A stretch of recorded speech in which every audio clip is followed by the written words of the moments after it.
So hello everyone, this is Shivansh और आज के इस वीडियो में हम देखेंगे डिजिटल रूपी के बारे में।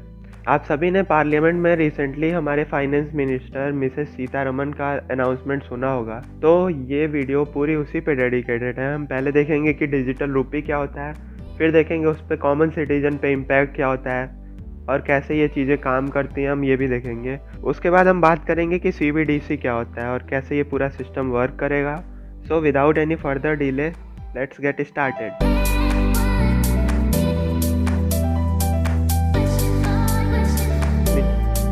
अभी रिसेंट में आप सभी ने हमारे finance minister Mrs Nirmala Sitharaman का अनाउंसमेंट सुना होगा कि उन्होंने डिजिटल रुपये अनाउंस करने की बात की है और एक बॉडी जिसका नाम होगा central body for digital currency, इसे लॉन्च करने की बात कही है।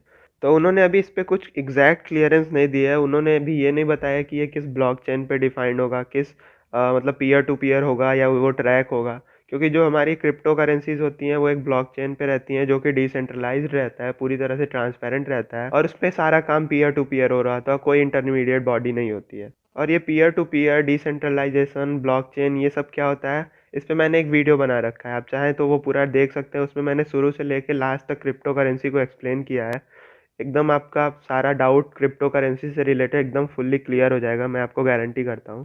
अभी के लिए डिसेंट्रलाइजेशन या ब्लॉकचेन क्या होता है, हम उसमें पीयर टू पीयर ट्रांसफ़र कर सकते हैं और इसमें कोई इंटरमीडिएट बॉडी नहीं इन्वॉल्व होगी, जिससे हमारा टाइम बच जाता है। बीच में जो टैक्सेस या एक्स्ट्रा चार्जेस लगते थे वो बच जाते हैं और कोई हमें ट्रैक करने वाला नहीं रहता है, हम इंडिपेंडेंट रहते हैं, पूरा सिस्टम अपने में इंडिपेंडेंट रहता है।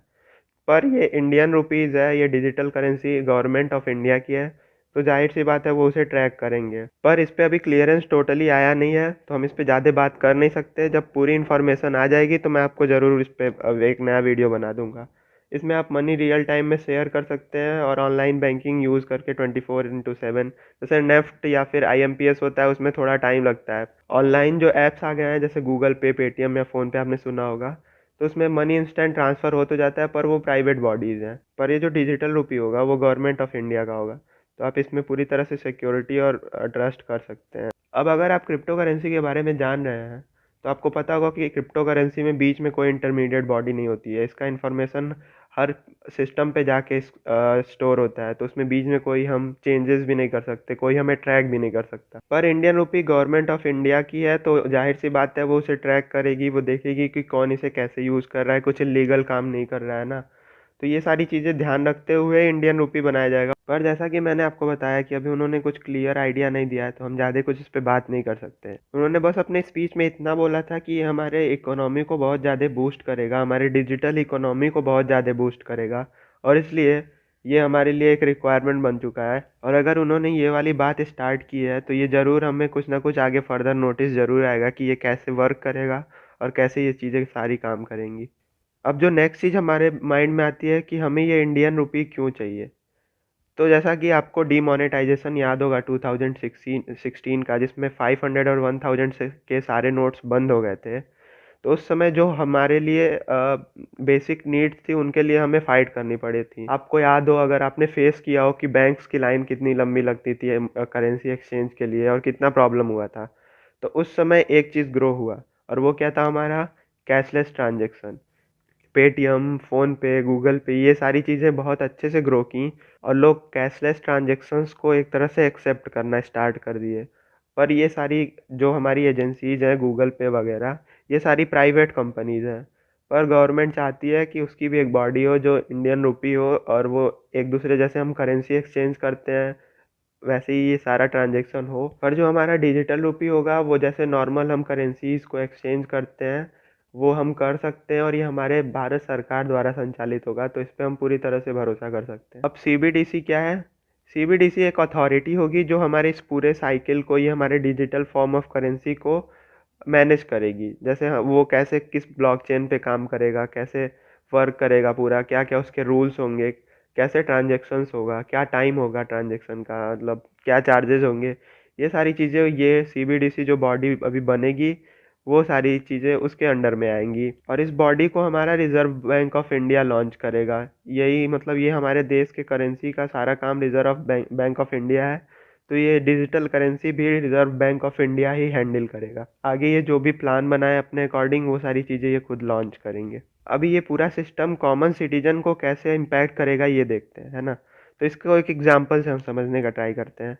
पहले हम गोल्ड कॉइन यूज़ करते थे, फिर हम इसे रिप्लेस किया सिल्वर या मेटल कॉइन से, फिर इसे हमने रिप्लेस किया अपने मनी से, जो भी हमारे रुपए के नोट आने लगे उससे हमने रिप्लेस कर दिया। पेपर मनी से बोलते थे बेसिकली हम। फिर जो नेक्स्ट चीज़ आई वो हमारे एटीएम कार्ड्स आए। हम कार्ड इसे हम प्लास्टिक मनी बोलते थे। अब जो फॉर्म आ रही है वो हमारी डिजिटल करेंसी आ रही है। ये हम इसे फ़ोन टू फ़ोन वर्क करेंगे और इसमें हमें कुछ भी लेके नहीं चलना है, हम अपने फ़ोन से ही सारा ट्रांजैक्शन कर सकते हैं जो भी हमारे पास हो। अब आप सोच रहे होंगे कि गूगल पे, फ़ोन पे ये सारी डिजिटल करेंसी है तो इंडियन रुपी की क्या ज़रूरत है। तो जैसा कि मैंने पहले ही बताया कि ये सारी प्राइवेट कंपनीज़ हैं तो सारा हैंडल वही करती हैं। पर दूसरी चीज़ जो ब्लॉकचेन टेक्नोलॉजी और जो ये पूरा डिजिटल क्रिप्टो करेंसी की बात हो रही है वो अलग चीज़।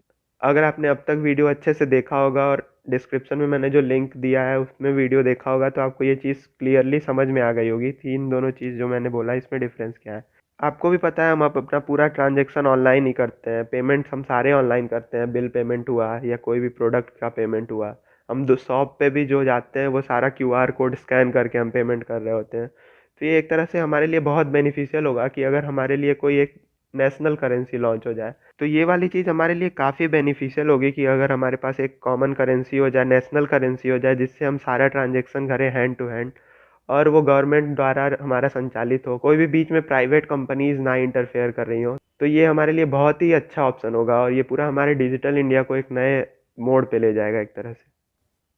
अब आप सोच रहे होंगे कि बीच में एक बार न्यूज़ आ रही थी कि क्रिप्टो करेंसीज इंडिया में बैन हो रहे हैं। तो आप खुद ही सोचिए कि अगर सीतारमन ने इसे अनाउंस किया है डिजिटल फॉर्म ऑफ मनी को, ब्लॉकचेन को, तो ये पूरा चीज़ इंडिया में अब बैन तो होने से रहा। दूसरी चीज़ उन्होंने एक बात और कही थी कि जो भी हम अगर वर्चुअल डिजिटल एसेट से अर्न करेंगे उसका 30% टैक्स गवर्नमेंट लेगी।